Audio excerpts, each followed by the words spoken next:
எண்ணிக்கை 6ஆம் அதிகாரம்.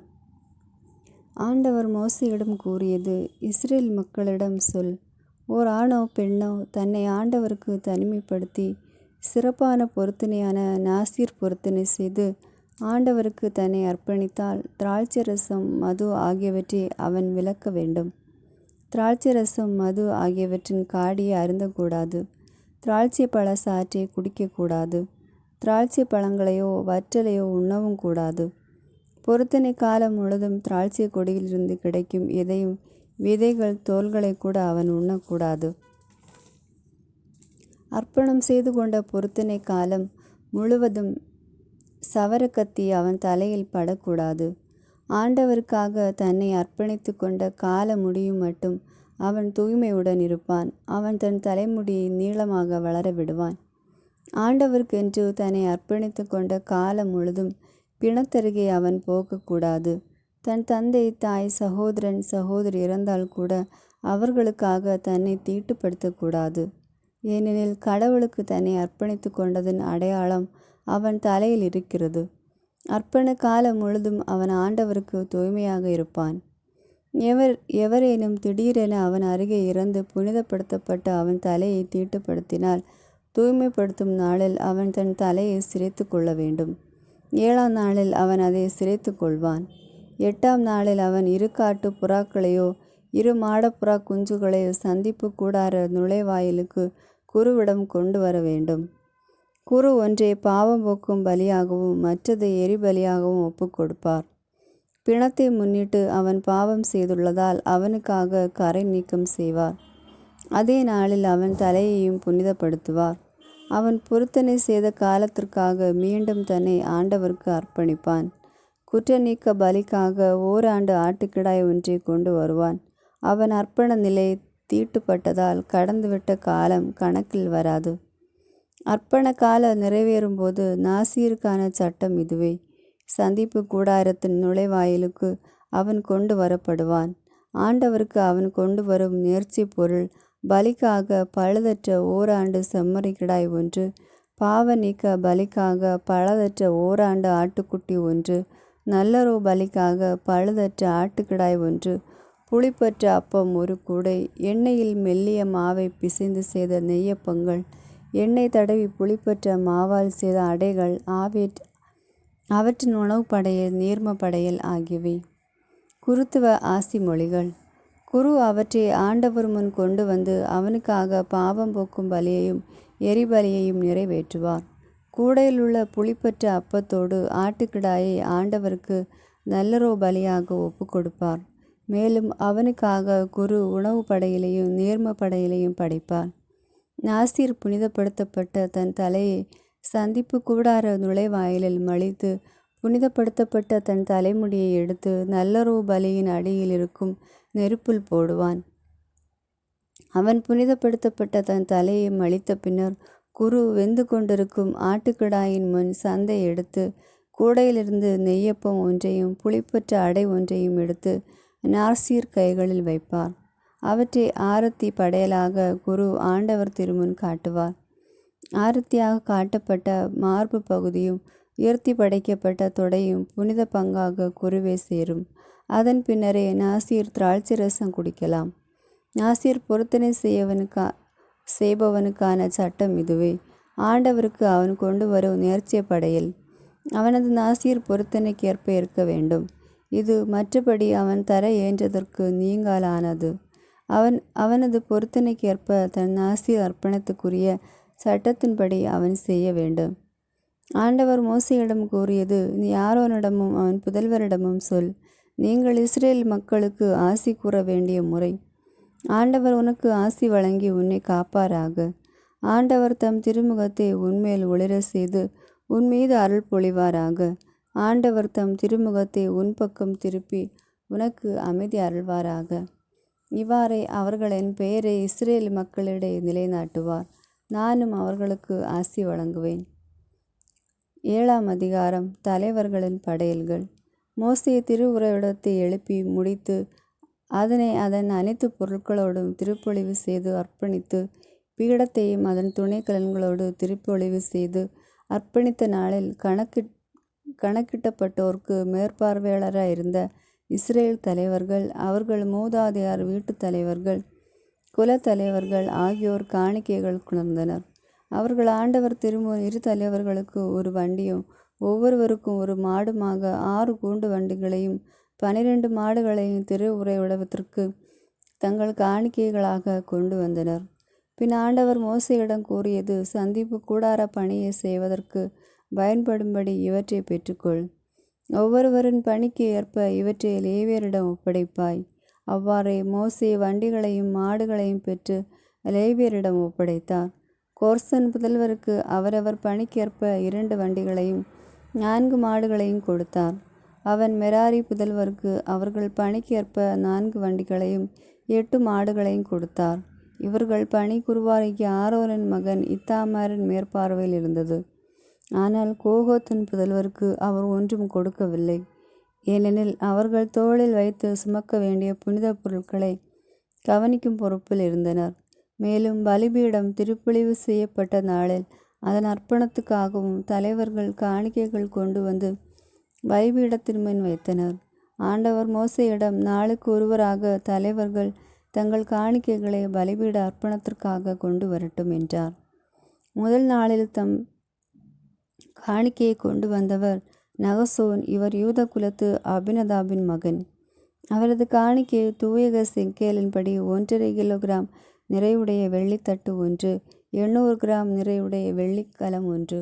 உணவு படையலுக்காக அவை நிறைய எண்ணெயில் பிசைந்த மிருதுவான மாவிருந்தது. 115 கிராம் நிறையுடைய பொன் பாத்திரம் 1, அது நிறைய தூபம் இருந்தது. இளங்காளை 1, ஆட்டுக்கிடாய் 1, ஓராண்டு செம்மறிக்கிடாய் 1, இவை எரிபலிக்குரியவை. பாவம் போக்கும் பலிக்காக வெள்ளாட்டுக்கிடாய் 1, நல்லரோ பலி செலுத்துவதற்காக மாடுகள் 2, ஆட்டுக்கிடாய்கள் 5, வெள்ளாட்டுக்கிடாய்கள் 5, ஓராண்டு செம்மறிக்கிடாய்கள் 5. அம்மினதாபின் மகன் நகசோனின் காணிக்கை இதுவே. 2ஆம் நாளில் காணிக்கை கொண்டு வந்தவர் இசாக்கார் தலைவரான சூவாரின் மகன் நெத்தனியேல். அவர் கொண்டு வந்த காணிக்கை தூயக செக்கேலின்படி 1½ கிலோகிராம் நிறையுடைய வெள்ளித்தட்டு 1, 800 கிராம் நிறையுடைய வெள்ளிக்கலம் 1. உணவு படையலுக்காக அவை நிறைய எண்ணெயில் பிசைந்த மிருதுவான மாவிருந்தது. 115 கிராம் நிறையுடைய பொன் பாத்திரம் 1, அது நிறைய தூபம் இருந்தது. இளங்காளை 1, ஆட்டுக்கிடாய் 1, ஓராண்டு செம்மறிக்கிடாய் 1, இவை எரிபலிக்குரியவை.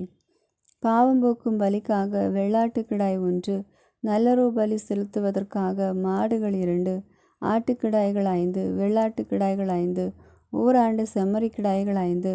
சூவாரின் மகன் நெத்தனியேலின் காணிக்கை இதுவே. 3ஆம் நாளில் செபுலோன் மக்கள் தலைவரான கேகோலின் மகன் எலியாபு. அவரது காணிக்கை தூய செக்கேலின்படி 1½ கிலோகிராம் நிறையுடைய வெள்ளித்தட்டு 1, 800 கிராம் நிறையுடைய வெள்ளிக்கலம் 1. உணவு படையலுக்காக அவை நிறைய எண்ணெயில் பிசைந்த மெல்லிய மாவிருந்தது. 115 கிராம் நிறையுடைய பொன் பாத்திரம் 1, அது நிறைய தூபம் இருந்தது. இளங்காளை 1, ஆட்டுக்கிடாய் 1, ஓராண்டு செம்மறிக்கிடாய் 1, இவை எரிபலிக்குரியவை. பாவம் போக்கும் பலிக்காக வெள்ளாட்டுக்கிடாய் 1, நல்லரோ பலி செலுத்துவதற்காக மாடுகள் 2, ஆட்டுக்கிடாய்கள் 5, வெள்ளாட்டுக்கிடாய்கள் 5, ஓராண்டு செம்மறிக்கிடாய்கள் 5. கேலோரின் மகன் எலியாபின் காணிக்கை இதுவே. 4ஆம் நாள் ரூபன் மக்களின் தலைவர் எலிசூட். இவர் செதேயூரின் மகன். அவர் காணிக்கை தூயக செக்கேலின்படி 1½ கிலோகிராம் நிறையுடைய வெள்ளித்தட்டு 1, 800 கிராம் நிறையுடைய வெள்ளிக்கலம் 1. உணவு படையலுக்காக அவை நிறைய எண்ணெயில் பிசைந்த மிருதுவான மாவிருந்தது. 115 கிராம் நிறையுடைய பொன் பாத்திரம் 1, அது நிறைய தூபம் இருந்தது. இளங்காளை 1, ஆட்டுக்கிடாய் 1, ஓராண்டு செம்மறிக்கிடாய் 1, இவை எரிபலிக்குரியவை. பாவம் போக்கும் பலிக்காக வெள்ளாட்டுக்கிடாய் 1, நல்லரோ பலி செலுத்துவதற்காக மாடுகள் 2, ஆட்டுக்கிடாய்கள் 5, ஓராண்டு செம்மறிக்கிடாய்கள் 5. செதேயூரின் புதல்வன் எலியூசின் காணிக்கை இதுவே. 5ஆம் நாள் சிமியோன் மக்களின் தலைவர் செலுமியேல். இவன் சுரிசுத்தாயின் மகன். அவர் காணிக்கை தூயக செக்கேலின்படி 1½ கிலோகிராம் நிறையுடைய வெள்ளித்தட்டு 1, 800 கிராம் நிறையுடைய வெள்ளிக்கலம் 1. உணவு படையலுக்காக அவை நிறைய எண்ணெயில் பிசைந்த மிருதுவான மாவிருந்தது. 115 கிராம் நிறையுடைய பொன் பாத்திரம் ஒன்று, அது நிறைய தூபம் இருந்தது. இளங்காளை ஒன்று, ஆட்டுக்கிடாய் ஒன்று, ஓராண்டு செம்மறிக்கிடாய் ஒன்று, இவை எரிபலிக்குரியவை. பாவம் போக்கும் பலிக்காக வெள்ளாட்டுக்கிடாய் ஒன்று, நல்லரோ பலி செலுத்துவதற்காக மாடுகள் 2, ஆட்டுக்கிடாய்கள் 5, வெள்ளாட்டுக்கிடாய்கள் 5, ஓராண்டு செம்மறிக்கிடாய்கள் 5. சுரிஸ்தாயின் புதல்வன் செமிலியன் காணிக்கை இதுவே. 6ஆம் நாள் காத்து மக்களின் தலைவர் எலிசாபு, இவர் தெகுவேலின் மகன். அவர் காணிக்கை தூய செக்கியலின்படி 1½ கிலோகிராம் நிறையுடைய வெள்ளித்தட்டு ஒன்று, 800 கிராம் நிறையுடைய வெள்ளிக்கலம் ஒன்று, உணவு படையலுக்காக அவை நிறைய எண்ணெயில் பிசைந்த மிருதுவான மாவிருந்தது. 115 கிராம் நிறையுடைய பொன் பாத்திரம் ஒன்று, அது நிறைய தூபம் இருந்தது. இளங்காளை ஒன்று, ஆட்டுக்கிடாய் ஒன்று, ஓராண்டு செம்மறிக்கிடாய் ஒன்று, இவை எரிபலிக்குரியவை. பாவம் போக்கும் பலிக்காக வெள்ளாட்டுக்கிடாய் ஒன்று, நல்லரோ பலி செலுத்துவதற்காக மாடுகள் 2, ஆட்டுக்கிடாய்கள் 5, வெள்ளாட்டுக்கிடாய்கள் 5, ஓராண்டு செம்மறிக்கிடாய்கள் 5. தெகுவேலின் புதல்வன் எலிசாபின் காணிக்கை இதுவே. 7ஆம் நாள் எப்ராயிம் மக்களின் தலைவர் எலிசாமா, இவர் அமிகூத்தின் மகன். அவர் காணிக்கை தூய செக்கியலின்படி 1½ கிலோகிராம் நிறையுடைய வெள்ளித்தட்டு ஒன்று, 800 கிராம் நிறையுடைய வெள்ளிக்கலம் ஒன்று, உணவு படையலுக்காக அவை நிறைய எண்ணெயில் பிசைந்த மிருதுவான மாவிருந்தது. 115 கிராம் நிறையுடைய பொன் பாத்திரம் ஒன்று, அது நிறைய தூபம் இருந்தது.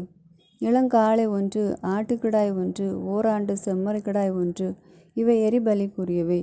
பாவம் போக்கும் பலிக்காக வெள்ளாட்டுக்கிடாய் ஒன்று, நல்லரோ பலி செலுத்துவதற்காக மாடுகள் 2, ஆட்டுக்கிடாய்கள் 5, ஓராண்டு வெள்ளாட்டுக்கிடாய்கள் 5, ஓராண்டு செம்மறிக்கிடாய்கள் 5. அமியூத்தின் புதல்வன் எலிசாமின் காணிக்கை இதுவே. 8ஆம் நாள் மனாசே மக்களின் தலைவர் கமாலியல், இவர் பெதாசூரின் மகன். அவர் காணிக்கை தூய செக்கியலின்படி 1½ கிலோகிராம் நிறையுடைய வெள்ளித்தட்டு ஒன்று, 800 கிராம் நிறையுடைய வெள்ளிக்கலம் ஒன்று, உணவு படையலுக்காக அவை நிறைய எண்ணெயில் பிசைந்த மிருதுவான மாவிருந்தது. 115 கிராம் நிறையுடைய பொன் பாத்திரம் ஒன்று, அது நிறைய தூபம் இருந்தது. இளங்காளை ஒன்று, ஆட்டுக்கிடாய் ஒன்று, ஓராண்டு செம்மறிக்கிடாய் ஒன்று, இவை எரிபலிக்குரியவை. பாவம் போக்கும் பலிக்காக வெள்ளாட்டுக்கிடாய் ஒன்று, நல்லரோ பலி செலுத்துவதற்காக மாடுகள் 2, ஆட்டுக்கிடாய்கள் 5, வெள்ளாட்டுக்கிடாய்கள் 5, ஓராண்டு செம்மறிக்கிடாய்கள் 5. பெதசூரின் புதல்வன் கமாலியன் காணிக்கை இதுவே. 9ஆம் நாள் பெனியமின் மக்களின் தலைவர் அபிதான், அவர் கிதையோனின் மகன். அவர் காணிக்கை தூய செக்கியலின்படி 1½ கிலோகிராம் நிறையுடைய வெள்ளித்தட்டு ஒன்று, 800 கிராம் நிறையுடைய வெள்ளிக்கலம் ஒன்று, உணவு படையலுக்காக அவை நிறைய எண்ணெயில் பிசைந்த மிருதுவான மாவிருந்தது. 115 கிராம் நிறையுடைய பொன் பாத்திரம் ஒன்று, அது நிறைய தூபம் இருந்தது. இளங்காளை ஒன்று, ஆட்டுக்கிடாய் ஒன்று, 2 செம்மறிக்கிடாய் ஒன்று, இவை எரிபலிக்குரியவை. பாவம் போக்கும் பலிக்காக வெள்ளாட்டுக்கிடாய் ஒன்று, நல்லரோ பலி செலுத்துவதற்காக மாடுகள் 2, ஆட்டுக்கிடாய்கள் 5, வெள்ளாட்டுக்கிடாய்கள் 5, ஓராண்டு செம்மறிக்கிடாய்கள் 5. கிதையோனியின் புதல்வன் அபிதானின் காணிக்கை இதுவே. 10ஆம் நாள் தான் மக்களின் தலைவர் அகியேசர், இவர் அபித்சாயின் மகன். அவர் காணிக்கை தூய செக்கியலின்படி 1½ கிலோகிராம் நிறையுடைய வெள்ளித்தட்டு ஒன்று, 800 கிராம் நிறையுடைய வெள்ளிக்கலம் ஒன்று, உணவு படையலுக்காக அவை நிறைய எண்ணெயில் பிசைந்த மிருதுவான மாவிருந்தது. 115 கிராம் நிறையுடைய பொன் பாத்திரம் ஒன்று, அது நிறைய தூபம் இருந்தது. இளங்காளை ஒன்று, ஆட்டுக்கிடாய் ஒன்று, ஓராண்டு செம்மறிக்கிடாய் ஒன்று, இவை எரிபலிக்குரியவை. பாவம் போக்கும் பலிக்காக வெள்ளாட்டுக்கிடாய் ஒன்று, நல்லரோ பலி செலுத்துவதற்காக மாடுகள் 2, ஆட்டுக்கிடாய்கள் 5, வெள்ளாட்டுக்கிடாய்கள் 5, ஓராண்டு செம்மறிக்கிடாய்கள் 5. அபிசத்தான் புதல்வன் அகியேசரின் காணிக்கை இதுவே. 11ஆம் நாள் ஆசேர் மக்களின் தலைவர் பகியேல், இவர் ஓக்ரானின் மகன். அவர் காணிக்கை தூய செக்கியலின்படி 1½ கிலோகிராம் நிறையுடைய வெள்ளித்தட்டு ஒன்று, 800 கிராம் நிறையுடைய வெள்ளிக்கலம் ஒன்று, உணவு படையலுக்காக அவை நிறைய எண்ணெயில் பிசைந்த மிருதுவான மாவிருந்தது. 115 கிராம் நிறையுடைய பொன் பாத்திரம் ஒன்று, அது நிறைய தூபம் இருந்தது. இளங்காளை ஒன்று, ஆட்டுக்கிடாய் ஒன்று, ஓராண்டு செம்மறிக்கிடாய் ஒன்று, இவை எரிபலிக்குரியவை. பாவம் போக்கும் பலிக்காக வெள்ளாட்டுக்கிடாய் ஒன்று, நல்லரோ பலி செலுத்துவதற்காக மாடுகள் 2, ஆட்டுக்கிடாய்கள் 5, வெள்ளாட்டுக்கிடாய்கள் 5, ஓராண்டு செம்மறிக்கிடாய்கள் 5. ஓக்ரானின் மகன் பரியேலின் காணிக்கை இதுவே. 12ஆம் நாள் நப்தலி மக்களின் தலைவர் அகிரா, இவர் ஏனானின் மகன். அவர் காணிக்கை தூயக செக்கியலின்படி 1½ கிலோகிராம் நிறையுடைய வெள்ளித்தட்டு 1, 800 கிராம் நிறையுடைய வெள்ளிக்கலம் 1, உணவு படையலுக்காக அவை நிறைய எண்ணெயில் பிசைந்த மிருதுவான மாவு இருந்தது. 115 கிராம் நிறையுடைய பொன் பாத்திரம் 1, அது நிறைய தூபம் இருந்தது. இளங்காளை 1, ஆட்டுக்கிடாய் 1, ஓராண்டு செம்மறிக்கிடாய் 1, இவை எரிபலிக்குரியவை. பாவம் போக்கும் பலிக்காக வெள்ளாட்டுக்கிடாய் 1, நல்லொரு பலி செலுத்துவதற்காக மாடுகள் 2, ஆட்டுக்கிடாய்கள் 5, வெள்ளாட்டுக்கிடாய்கள் 5, ஓராண்டு செம்மறிக்கிடாய்கள் 5. ஏனானின் புதல்வன் அகிராவின் காணிக்கை இதுவே. பலிபீடம் திருப்பொழிவு செய்யப்பட்ட நாளில் இஸ்ரேல் தலைவர்களிடமிருந்து வந்த அதற்கான அர்ப்பண காணிக்கை இதுவே. வெள்ளித்தட்டுகள் 12, வெள்ளிக்கலங்கள் 12, பொன் பாத்திரங்கள் 12, தூயக செக்கியலின்படி வெள்ளித்தட்டின் நிறை 1½ கிலோகிராம், வெள்ளிக்கலத்தின் நிறை 800 கிராம். ஆக தூயக செக்கியலின்படி அனைத்து வெள்ளி பாத்திரங்கள் நிறை 27 கிலோ 600 கிராம். தூபம் நிறைந்திருந்த பொன் பாத்திரங்கள் 12. தூயக தெக்கியலின்படி ஒவ்வொன்றின் நிறை 115 கிராம். ஆக பொன் பாத்திரங்கள் அனைத்து நிறை 1 கிலோ 380 கிராம். எரிபலிக்கான மொத்த கால்நடைகள் காளைகள் 12, ஆட்டுக்கிடாய்கள் 12, ஓராண்டு செம்மறிக்கிடாய்கள் 12. இவற்றின் உணவு படையிலும் இவற்றுடன் சேரும் பாவம் போக்கும் பலிக்காக வெள்ளாட்டுக்கிடாய்கள் 12. நல்லொரு பலி செலுத்துவதற்கான மொத்த கால்நடைகள் காளைகள் 24 ஆட்டுக்கிடாய்கள், 60 வெள்ளாட்டுக்கிடாய்கள், 60 ஓராண்டு செம்மறிக்கிடாய்கள், 60 பலிபீடம் திருப்பொழிவு செய்யப்பட்ட பின் அதன் அர்ப்பண காணிக்கை இதுவே. ஆண்டவருடன் பேசும்படி மோசே சந்திப்பு கூடாரத்தினுள் சென்றான். 2 கெருபுகளுடைய உடன்படிக்கை பேழையின் மேலிருந்த இரக்கத்தின் அரியணையிலிருந்து பேசிய குரலை அவர் கேட்டார். ஆண்டவர் அவருடன் பேசினார். 8ஆம் அதிகாரம். விளக்குகள் வைத்தல். ஆண்டவர் மோசேயிடம் கூறியது, ஆரோனிடம் சொல், நீ விளக்குகளை ஏற்றும்போது 7 அகல்களும் விளக்கு தண்டுக்கு முன்பக்கம் ஒளி தர வேண்டும்.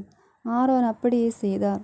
ஆண்டவர் மோசேக்கு கட்டளையிட்டபடி விளக்கு தண்டுக்கு முன்பக்கம் ஒளி தரும்படி அதன் அகல்களை ஏற்றினார். விளக்கு தண்டின் வேலைப்பாடு அது பொன் அடிப்பு வேலையால் செய்யப்பட்டிருந்தது. அதன் பாதம் முதல் மலர்கள் வரை அடிப்பு வேலையால் செய்யப்பட்டது. ஆண்டவர் மோசேக்கு காட்டிய வடிவமைப்பின்படி அவர் விளக்கு தண்டை செய்தார். லேவியரின் தூய்மையாக்கமும் அர்ப்பணமும். ஆண்டவர் மோசேயிடம் கூறியது, இஸ்ரேல் மக்களிடமிருந்து லேவியரை பிரித்தெடுத்து அவர்களை தூய்மைப்படுத்து. அவர்களை தூய்மைப்படுத்த நீ செய்ய வேண்டியது, பாவம் போக்கும் பலியின் நீரை அவர்கள் மேல் தெளிப்பாய். அவர்கள் உடல் முழுவதையும் சிரைத்து தங்கள் துணிகளை துவைத்து தங்களை தூய்மைப்படுத்தி கொள்ளட்டும். அதன்பின் அவர்கள் இளங்காளை ஒன்றையும் எண்ணெயில் பிசைந்த மிருதுவான மாவான அதன் உணவு படையிலை எடுத்துக்கொள்ளட்டும். நீயோ பாவம் போக்கும் பலிக்கென வேறொரு இளங்காளை எடுத்துக்கொள். இஸ்ரேல் மக்கள் கூட்டமைப்பு முழுவதையும் ஒன்று திரட்டி சந்திப்பு கூடாரத்தின் முன் லேவியரை அழைத்து வந்து நிறுத்து. நீ லேவியரை ஆண்டவர் திரும்ப நிறுத்தும் போது இஸ்ரேல் மக்கள் தங்கள் கைகளை லேவியர் மேல் வைப்பார்கள். பின் ஆரோன் லேவியரை இஸ்ரேல் மக்களிடமிருந்து வரும் ஆரத்தி பலியாக ஆண்டவர் திருமுன் அர்ப்பணிப்பான். அதனால் ஆண்டவர் பணியை செய்ய மக்கள் சார்பில் இவர்கள் இருப்பார்கள். அதன்பின் லேவியர் தங்கள் கைகளை காளைகளின் தலைகள் மேல் வைப்பார். லேவியருக்கு கரை நீக்கம் செய்யும்படி நீ ஒன்றை பாவம் போக்கும் பலியாகவும் மற்றதை ஆண்டவருக்கு எரிபலியாகவும் செலுத்துவாய். மேலும் நீ லேவியரை ஆரோன் அவன் புதல்வர் முன் நிற்க செய்து ஆரத்தி பலியாக அவர்களை ஆண்டவருக்கு அர்ப்பணம் செய். இவ்வாறு இஸ்ரேல் மக்களிடமிருந்து லேவியரை பிரித்தெடுக்க வேண்டும். லேவியர் எனக்கே உரியவர். நீ அவர்களை தூய்மைப்படுத்தி ஆரத்தி பலியாக அர்ப்பணித்த சந்திப்பு கூடாரத்தில் பணி செய்ய அவர்கள் உள்ளே போவார்கள். இஸ்ரேல் மக்களிடமிருந்து அவர்கள் முற்றிலும் எனக்கு அளிக்கப்பட்டிருக்கிறார்கள்.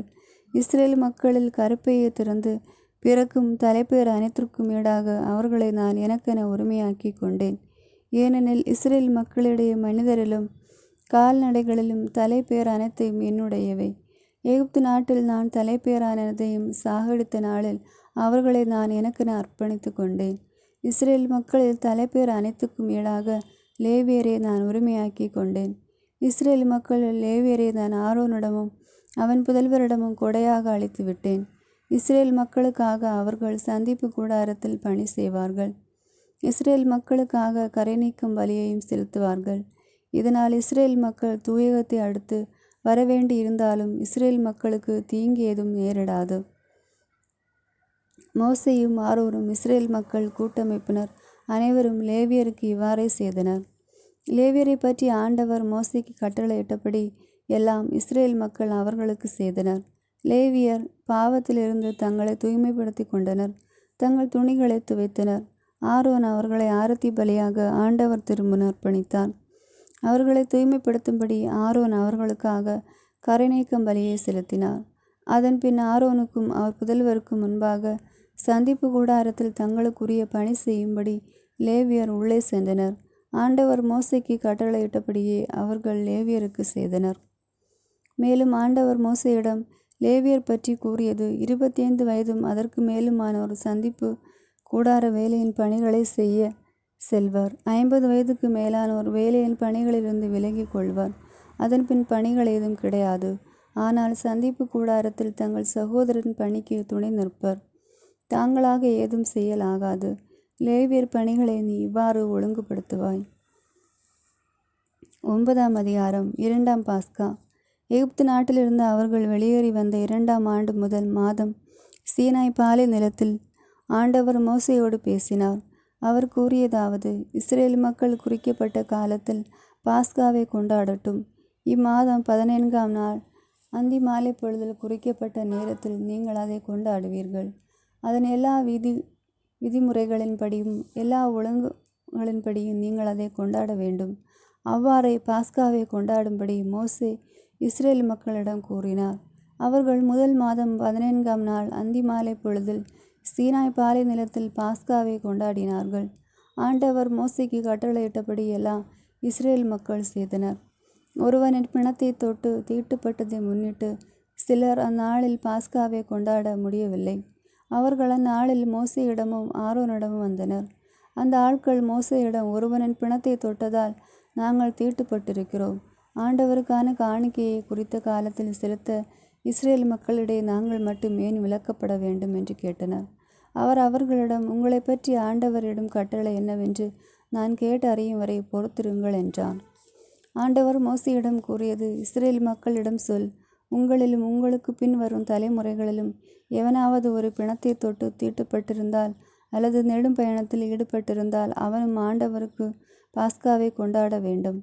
2ஆம் மாதம் 14ஆம் நாள் அந்தி மாலை பொழுதிலே அவர்கள் கொண்டாட வேண்டும். அவர்கள் புளிப்பற்ற அப்பத்தோடும் கசப்பான கீரைகளோடும் அதை உண்பார்கள். அவர்கள் காலை வரை எதையும் மீதி வைக்கவோ அதன் எலும்பு எதையும் முறிக்கவோ கூடாது. எல்லா விதிமுறைகளின்படி அவர்கள் பாஸ்காவை கொண்டாடுவார்கள்.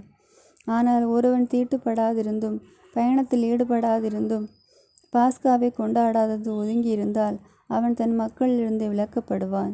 ஏனெனில் அவன் ஆண்டவருக்கு உரிய காணிக்கையை குறித்த காலத்தில் செலுத்தவில்லை. அந்த ஆள் தன் பாவ பழியை சுமப்பான்.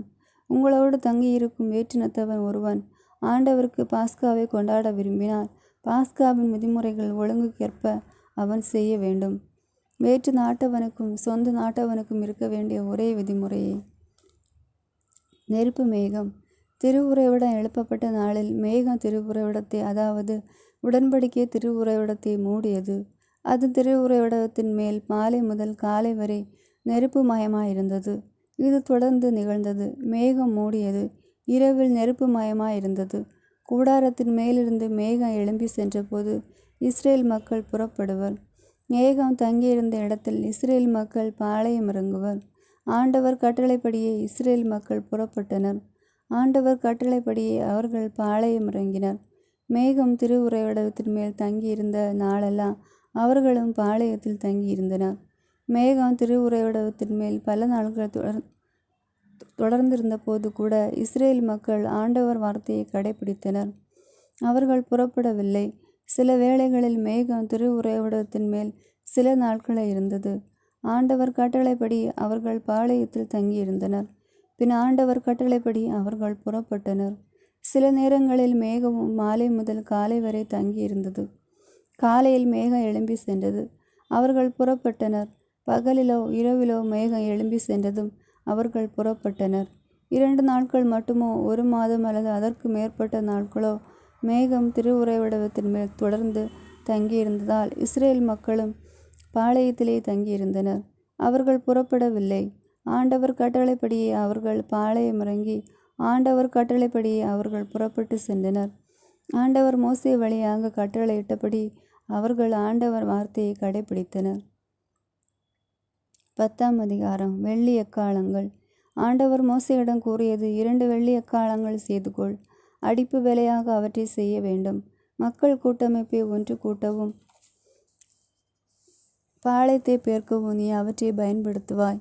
அவை 2ம் ஊதப்படும்போது மக்கள் கூட்டமைப்பு முழுவதும் சந்திப்பு கூடார வாயிலில் உன் முன்னே ஒன்று கூட வேண்டும். ஆனால் ஒன்றை மட்டும் ஊதினால் இஸ்ரேலில் 1000 தலைவர்களாகிய புதல்வர்கள் உன்னிடத்தில் கூடி வருவார்கள்.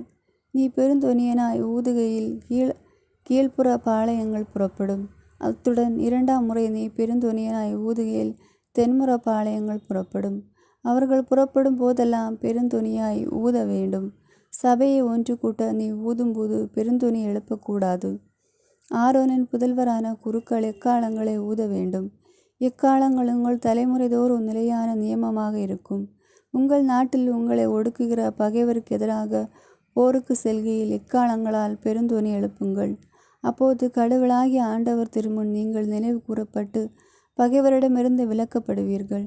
மகிழ்ச்சியினால் குறைக்கப்பட்ட திருநாட்கள், ஆத பிறப்புகள் ஆகியவற்றால் நீங்கள் எரிபலியையும் நல்லரோ பலிகளையும் செலுத்தும் போது எக்காலங்களை ஊதுவீர்கள்.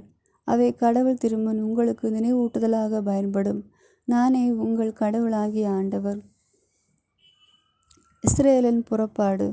2ஆம் ஆண்டு 2ஆம் மாதம் 20ஆம் நாள் உடன்படிக்கை திருவுறைவிடத்தில் மேலிருந்து மேகம் எழும்பியது.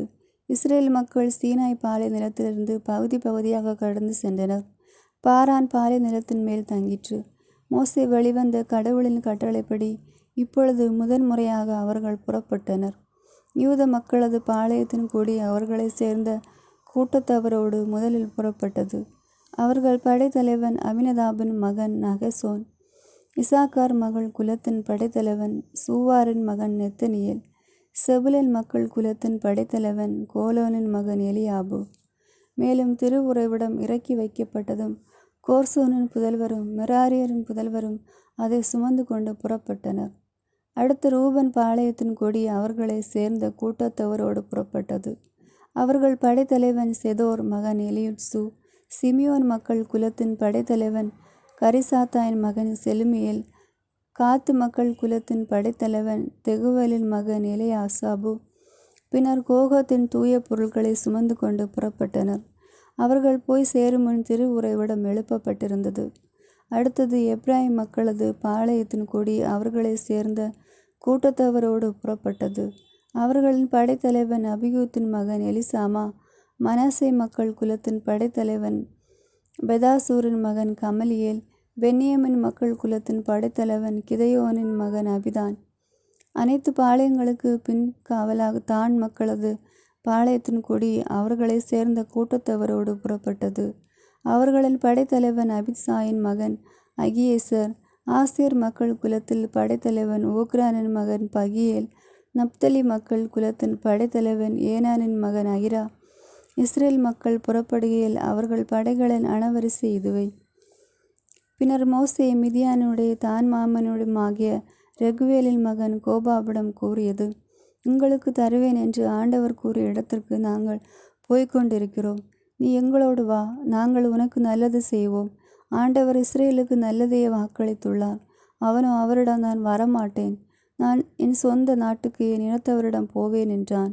அதற்கு அவர், எங்களை விட்டு போகாதிருக்கும்படி உன்னை வேண்டிக் கொள்கிறேன்.